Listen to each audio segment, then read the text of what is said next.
ஆன்மீக அன்பர்களுக்கு வணக்கம்.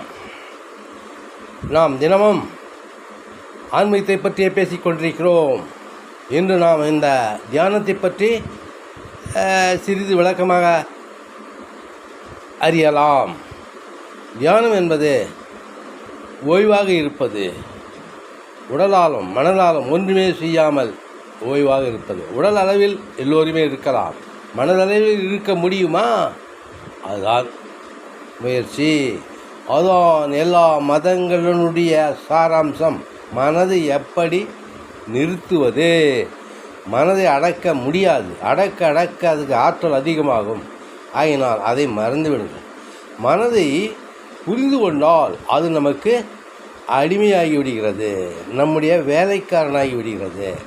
அப்போது நாம் உள்ளே இருக்கின்ற அந்த கதவை திறந்து நாம் என்ன தரிசனம் செய்ய வேண்டுமோ அதை செய்யலாம். ஆகினால் சுற்றி வளைத்து பேசுவதற்கு இல்லை. ஏனென்றால் 3 நிமிடத்திற்குள்ளாக அந்த ஷார்ட் வீடியோவில் எல்லாம் சொல்ல முடியாது. இது நான் படிப்படியாக சொல்கிறேன். நீண்ட வீடியோவும் போட காத்து கொண்டிருக்கிறேன், ஆனால் நீங்கள் பார்க்கவில்லை. இதற்கே எனக்கு ஆதரவு கொடுத்தால்தான் அதற்கு எனக்கு நம்பிக்கை வரும். அதன் பிறகு போடுகிறேன். சரி, இந்த மனதை எப்படி நீக்குவது?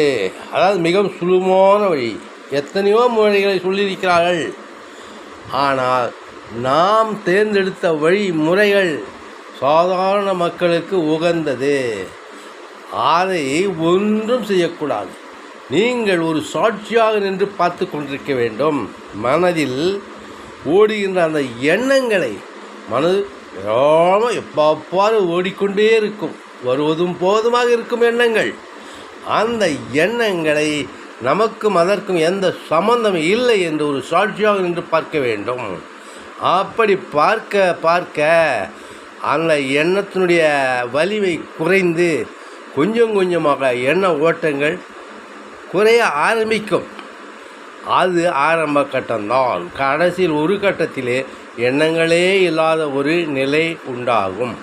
அந்த நிலையில்தான் நாம் உள்ளே இருக்கின்ற அந்த கதவு திறந்து கொண்டு நாம் எல்லோருமே பேசிக்கொண்டிருக்கின்றோம். இந்த எல்லா ஞானிகளும் சொல்லிக் கொண்டிருக்கிறார்கள். அந்த சக்தி வெளிப்படுகிறது. இது உண்மை.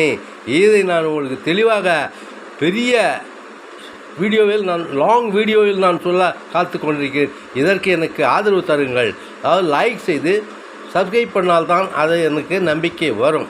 இதோடு இந்த உரையை முடித்துக் கொள்கிறேன். நன்றி, வணக்கம்.